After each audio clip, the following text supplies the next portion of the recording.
laisa fiha tasyahhudun fahiya kalyadil jazma'i. Maksudnya semua pinangan yang di dalamnya tidak ada bacaan syahadah, maka pinangan tersebut seperti tangan yang terkena penyakit kusta. Imam Tirmizi mengatakan hadis ini hasan.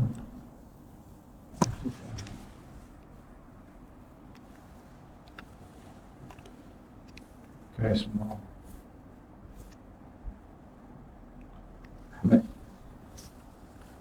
شوف الحديث هذا كله خطبة ولا كله خطبة؟ بضم الخاء ولا بضم ولا بكسر الخاء؟ عندنا مكتوب تثنية apa؟ عندنا خطبة. هل يكون فيه رواية أو روايتان أو بمعنى إيش معنى أو يشمل الاثنين مع بعض؟ بسم الله الرحمن الرحيم. الحمد لله والصلاة والسلام على سيدنا رسول الله محمد بن عبد الله وعلى آله وصحبه ومن والاه وبعد. كتاب أذكار النكاح وما يتعلق به.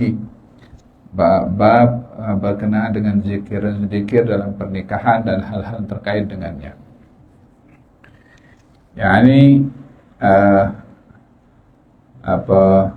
kita akan mengetahui secara general untuk kita menambahkan ilmu berkenaan dengan salah satu hukum yang ada dalam syariat Islam, yaitu tentang pernikahan. Wa an-nikah akad yang terjadi antara al-wali dengan calon pengantin laki-laki dalam bentuk ijab dan qabul untuk menghalalkan apa yang haram. Maka akad itulah yang membezakan antara zina dengan pernikahan yang sah dalam hubungan laki-laki dengan perempuan. Nikah, شوف التفسير ايش معناه. Nikah di dalam Al-Quranul Karim disebutkan oleh Allah Subhanahu wa taala, fankihu ma taba lakum minan nisa'i mathna wa thulatha wa ruba'. Fankihu ma taba lakum minan nisa', yakni merujuk kepada lafaz nikah itu sendiri. Allah Subhanahu wa taala yang memilihnya, sehingga tidak dibenarkan apa-apa akad di dalam pernikahan selain daripada menggunakan lafaz nikah atau lafaz zuwaj atau kahwin. Dalam Al-Quran digunakan dua-dua. Fankihu, yakni nikahlah atau nikahkanlah. Kemudian falamma qada Zaidun minha wataran zawwajnakaha. Zawwaja tazwij. Maka tazwij kalau dimelayukan adalah bentuk artinya adalah kahwin. Makanya di Malaysia kita bila menikahkan, maka lafaz yang dipilih adalah aku nikahkan dikau dan kahwinkan dikau. Itu mengcombine dua, yaitu nikah dengan zuwaj atau tazwij. Hal ini penting disebabkan oleh kerana baginda Rasulullah sallallahu alaihi wasallam bersabda, istausu bin nisa'i khaira fa innakum akhadtumuhunna bi amanatillah wastahlaltum furujahunna bi kalimatillah. Aku berwasiat kepada kamu supaya menjaga, ini kepada keluarga, kepada istri. Sesungguhnya kamu mengambil mereka amanah dari Allah dan dihalalkan mereka kepada kamu dengan kalimat dari Allah. Kalimat dari Allah yang dimaksudkan adalah kalimat nikah dan kalimat zuwaj. Nah,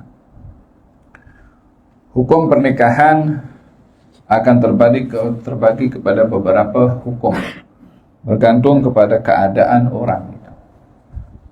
Akan menjadi wajib bila tidak menikah akan tergelincir kepada zina. Akan menjadi sunnah bila ia mampu secara jasmani dan rohani, serta kemampuan pada segi material, maka disunnahkan untuk menikah bila kemampuan dan kecenderungan atau keinginan itu ada. Yang kalau dia tidak menikah, dia masih mampu untuk menjaga dirinya dengan berpuasa, maka dalam hal ini pernikahan amat digalakkan.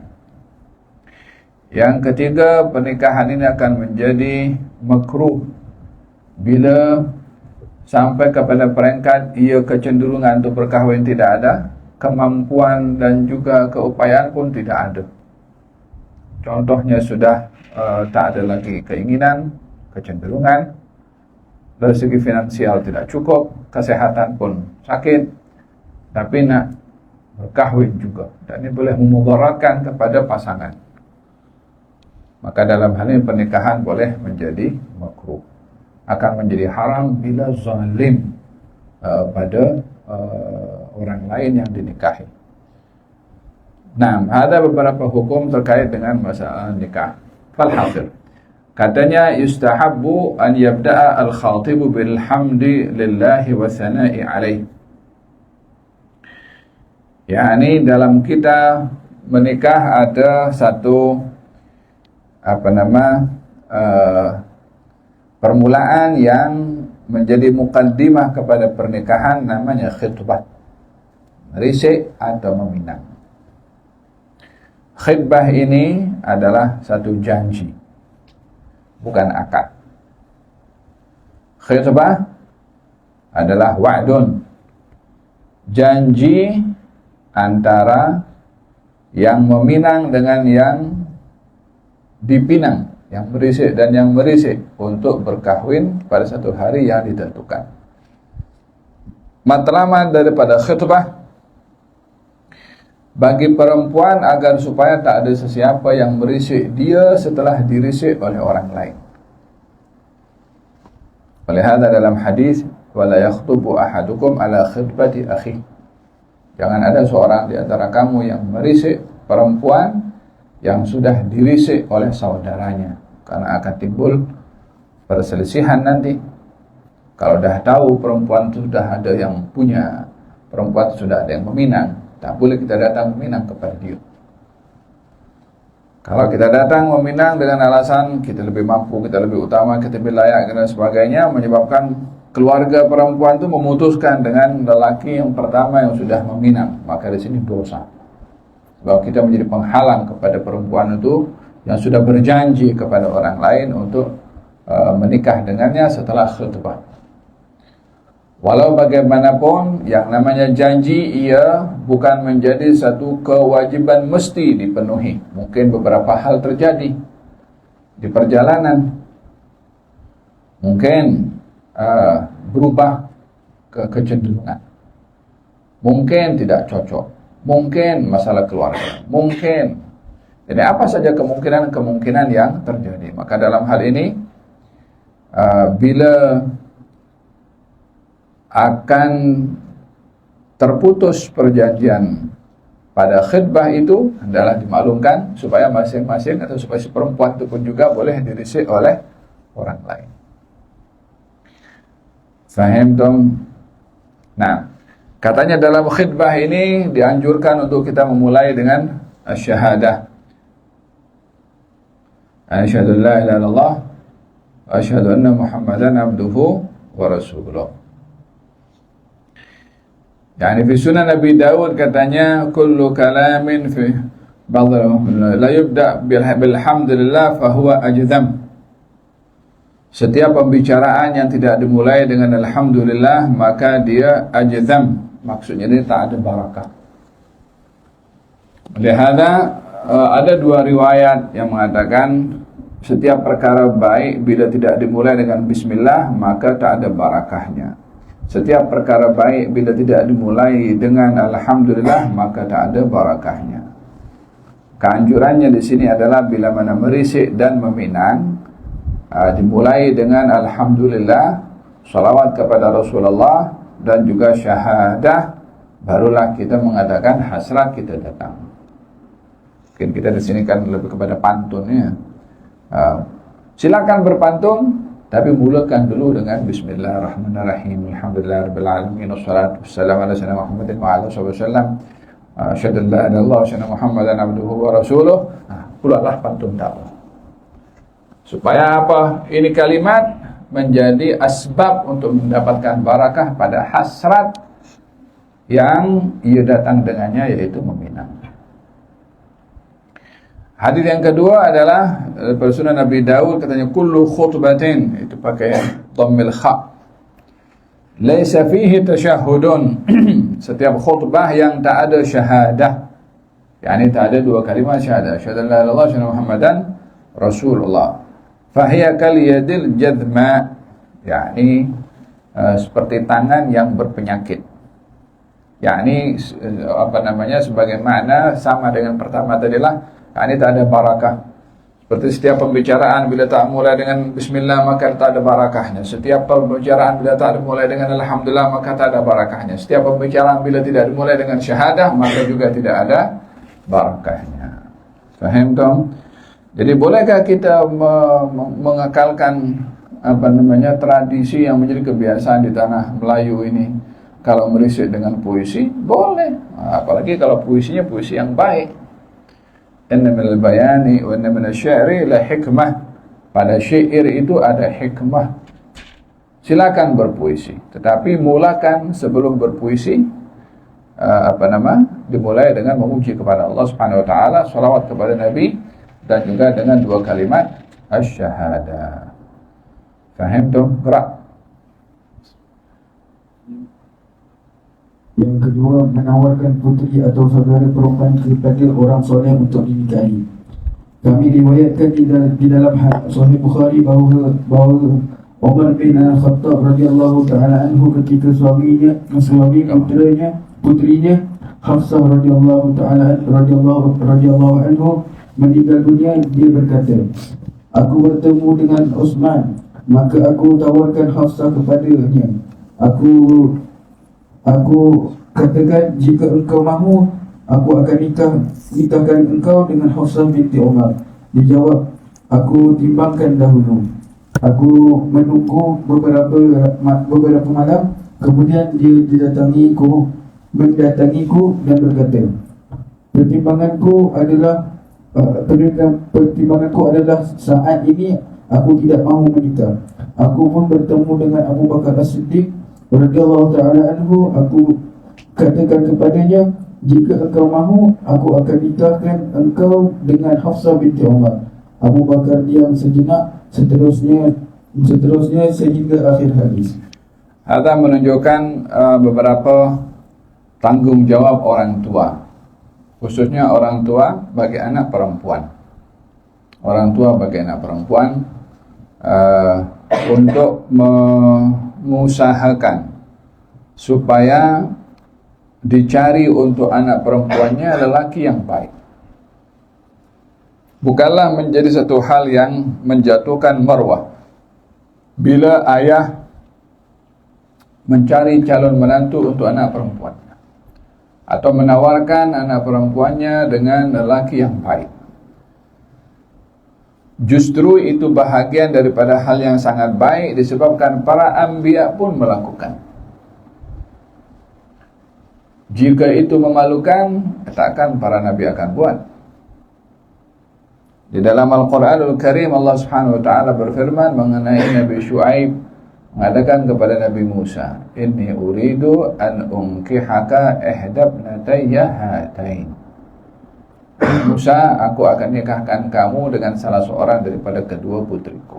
Yakni dia offer, aku ada dua putri, aku akan nikahkan engkau dengannya salah seorang. Pilih yang mana? Faham dong?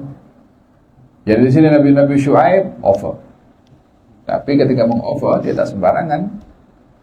Dia setelah mengetahui siapa Nabi Musa, tentunya ayah itu bila mencari untuk anak perempuannya adalah yang boleh menjaga kepada anak perempuannya seperti si ayah itu menjaga kepada anak perempuan itu. Kos dia akan cari yang baik, yang soleh, yang paham dong. Baginda Rasulullah sallallahu alaihi wasallam menikahkan kedua putrinya dengan Sayyidina Utsman bin Affan. Yang pertama Ruqayyah, kemudian Ummu Kalthum. Dan kedua-duanya meninggal dunia. Kata Sayyidina Rasulullah sallallahu alaihi wasallam, kalau saya ada anak perempuan lagi, aku akan nikahkan ia dengan Utsman. Faham dong? So Nabi offer untuk menikahkan putrinya dengan Sayyidina Utsman bin Affan. Tentunya tidak di-offer demikian kecuali Nabi tahu siapa Utsman bin Affan. Sayyidina Umar di sini jumpa dengan Utsman ketika putrinya Hafsah diceraikan atau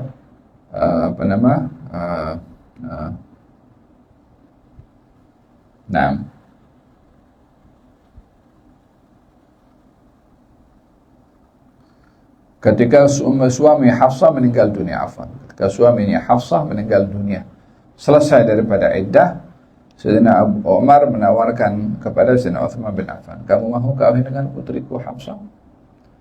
Sayyidina Utsman kata, aku nak pikir dulu. Ya, karena tanggung jawab dia bukan yang penting kawin itu, karena tanggung jawab. Maka kata Sayyidina Utsman, hari kali ini aku belum lagi berhasrat untuk berkahwin. Di sini menunjukkan jujur ketika seseorang itu menjawab dan tidak segan dan tidak dengan alasan ingin menjaga hati menyetujui dengan terpaksa. Dan dalam hal ini Sayyidina Utsman bin Affan terus terang, dan Sayyidina Umar bin Khattab tidak merasa rendah dan hina walaupun ditolak oleh Sayyidina Utsman bin Affan. Seorang ayah tak boleh merasa terhina, atau seorang lelaki pun bila merisik seseorang, kalau tak diterima jangan tak tahu siapa aku ke. Kalau seseorang itu mencari hikmah di sebalik apa yang tidak dapat apa yang diinginkan, dia akan bersyukur dengan tidak dapat. Sebab yang menentukan adalah Allah Subhanahu wa taala. Dia hanya boleh berkeinginan, tidak boleh menentukan untuk dapat apa yang diinginkan. Kita punya perbezaan di dalam berkeinginan dan dengan keinginannya Allah. Keinginannya Allah mutlak pasti terjadi, tapi keinginan kita adalah relatif. Ada kalanya kita dapat, ada kalanya kita tak dapat. Sebab kita punya keinginan tapi tidak mampu menentukan dapat apa yang diinginkan. Itulah perbezaan iradah kita dengan iradahnya Allah. Faham dong? Walihada katanya bila tidak dapat apa yang diinginkan, maka kita serah kepada Allah Subhanahu wa taala hikmah di sebalik dengan tidak dapat. Fastanisi bil man'i war'i haqqahu inna ridha wasful munibul al-ma'i. Biasakanlah kamu selesa ketika kamu tak dapat. Sesungguhnya sifat ridha itu sifat orang yang beriman. Faham tak? Kemudian ditolak oleh Sayyidina Utsman bin Affan. Dia tak putus semangat, tak putus asa. Offer kepada Sayyidina Abu Bakar Siddiq. Sayyidina Abu Bakar diam. Sayyidina Abu Bakar diam bukan menolak, tapi Sayyidina Abu Bakar diam disebabkan oleh kerana setelah Siti Hafsah itu dirisik oleh Rasulullah sallallahu alaihi wasallam, kemudian Sayyidina Abu Bakar mengatakan kepada Sayyidina Umar, masa engkau offer Hafsah kepada aku dan aku diam? Aku tak menjawab disebabkan aku mendengar Rasulullah menyebut namanya. Maknanya Rasulullah berhasrat untuk menikahi Hafsah. Jadi Sayyidina Abu Bakar diam. Diamnya karena ada orang lain yang lebih baik daripada beliau menyebut nama Hafsah, yaitu Rasulullah. Tak maulah Sayyidina Abu Bakar mendahului. Tapi kalau Rasulullah tidak kahwin, maka Sayyidina Abu Bakar akan bersetuju untuk menikahi putri kepada sahabat karibnya. Di sini diamnya Sayyidina Abu Bakar bukan menolak, tapi untuk menghormati kepada Rasulullah SAW, dan juga tidak mengatakan tidak kepada Sayyidina Umar sebab karena menunggu Rasulullah. Intinya pada hadis ini adalah Sayyidina Umar menawarkan putrinya kepada orang yang baik. Wallahu taala alam bissawab. Seperti mana di sini ayah mencari untuk putrinya lelaki yang baik, dan menjadi satu keharusan juga ayah mencari untuk anak lelakinya calon istri yang baik. Jangan pula aku ni lepasan madrasah ni kurang baik mesti aku dicari nanti orang. Faham tu? Bila idza tunkahul mar'atu li arba' li jamaliha wa li maliha wa li hasabiha wa li diniha fadhhab bi dzatid din kataribat yadak. Perempuan dinikahi karena 4 sebab: cantik, karena duit, karena pangkat, karena agama. Pilihlah yang agamanya, kamu akan beruntung dan bertuah. Wallahu ta'ala alam bissawab. Kita sampai bertemu akan datang insyaallah. Itu tadi kullu khutbatin ya, saya jelaskan apa. Ya, bismillah.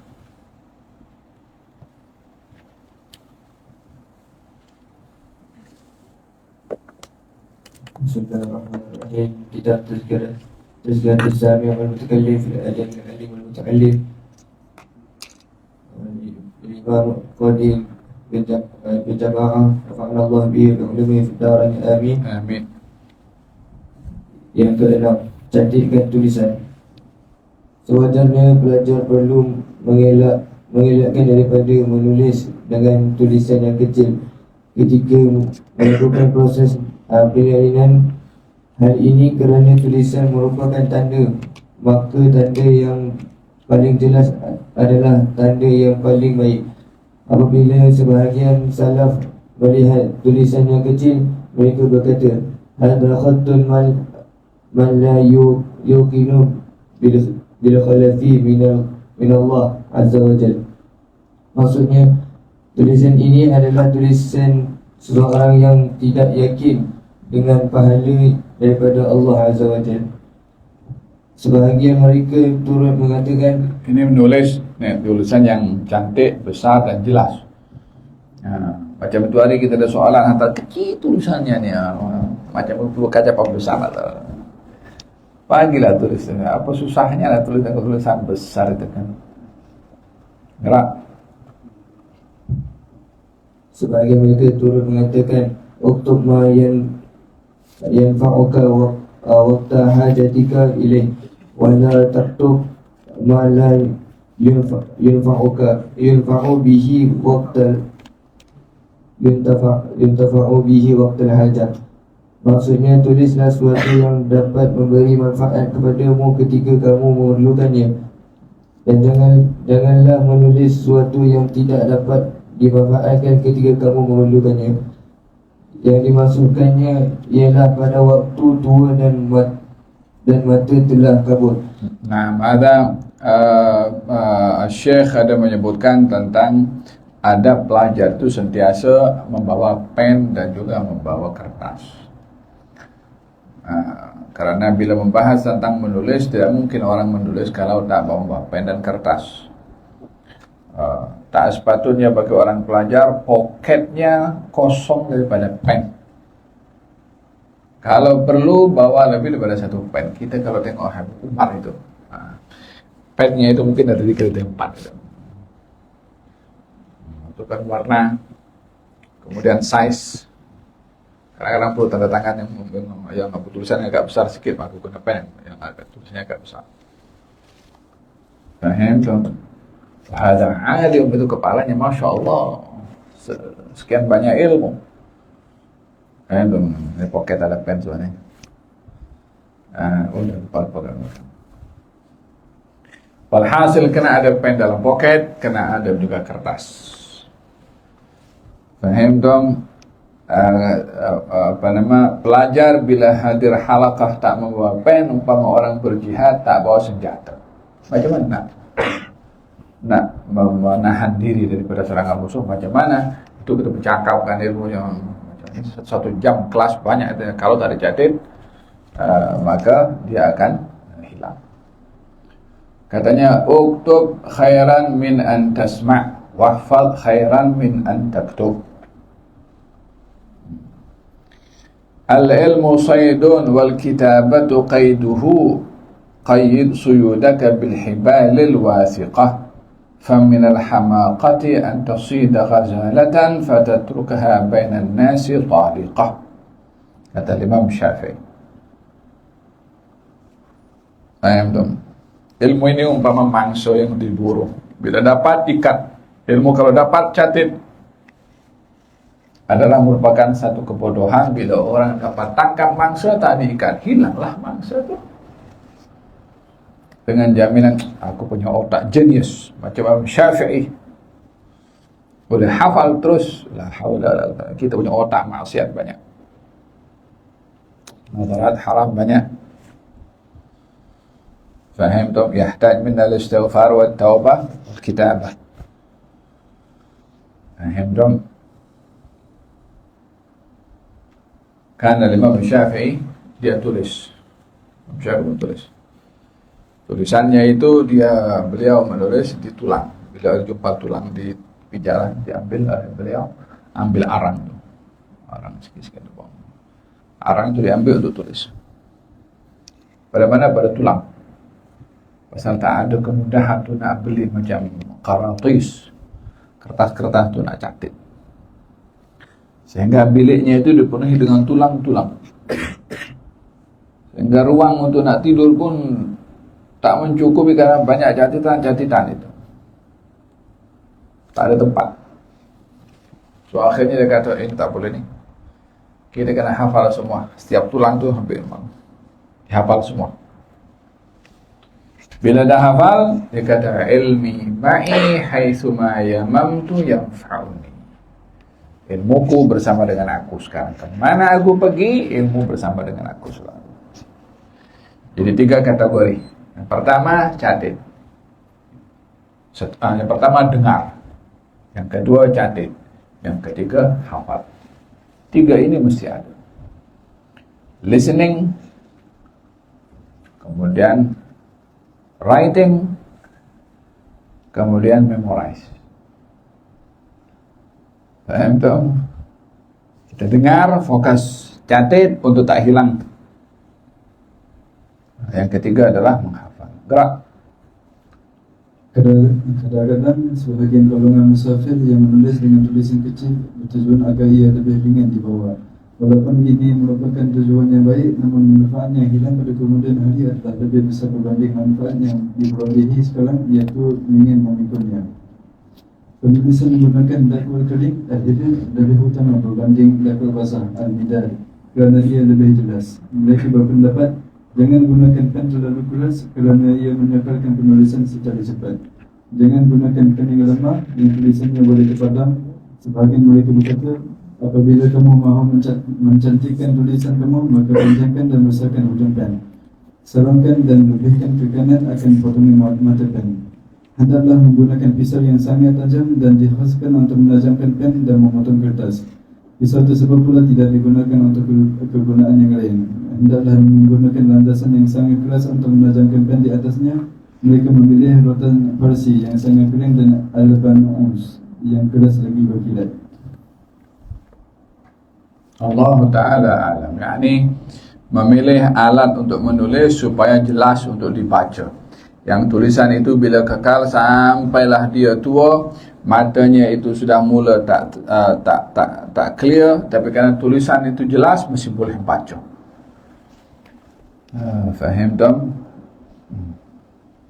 Wallahu ta'ala a'lam bis-shawab. Kan kita perhati para masyayikh, para ulama-ulama, guru yang kita belajar sentiasa ada dalam poketnya dan notas. Kalau sekarang mungkin pun lebih canggih lah, ada handphone tu nak catat. Walaupun kadang-kadang apa namanya something happen pada kita punya handphone, halas ini hilang semua. Masih kama tutup pada kertas itu, ikut yang original punya cara supaya apa catatan yang kita catat ya kekal. Karena ada buku-buku tertentu yang kita catat. Ini kumpulan daripada hadis, ini kumpulan kata-kata hikmah, ini kumpulan abiyat ulama contohnya. So kita ada qaratis yang kita simpan untuk kita orang kaji dan murajaah. Minggu ini kita orang kaji hadis, baca semua. Minggu ini ada kan apa nama kalau kita tengok itu Ibn Battuta ditulis catatan perjalanannya sampai sekarang menjadi bacaan kepada umat manusia di semerata dunia. Kita punya masyayikh bila berjalan ke mana-mana mesti ada murid yang datang tulis. Orang tulis itu sebenarnya Habib Ali bin Syahab punya catatan yang temankan pada para masyayikh dalam perjalanan kita semua. Muhammad bin Salim bin Hafiz. Nah. Wallahu ta'ala ma'lam. Fatiha bismillah Rasulullah Muhammad Abdullah.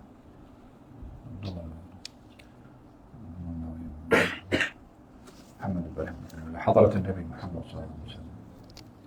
بسم الله الرحمن الرحيم. مالك يوم الدين إياك نعبد وإياك نستعين صراط المستقيم صراط الذين أنعمت عليهم غير المغضوب عليهم ولا الضالين. أصحاب المدرسة أصحاب اتحاد النور تفضلوا.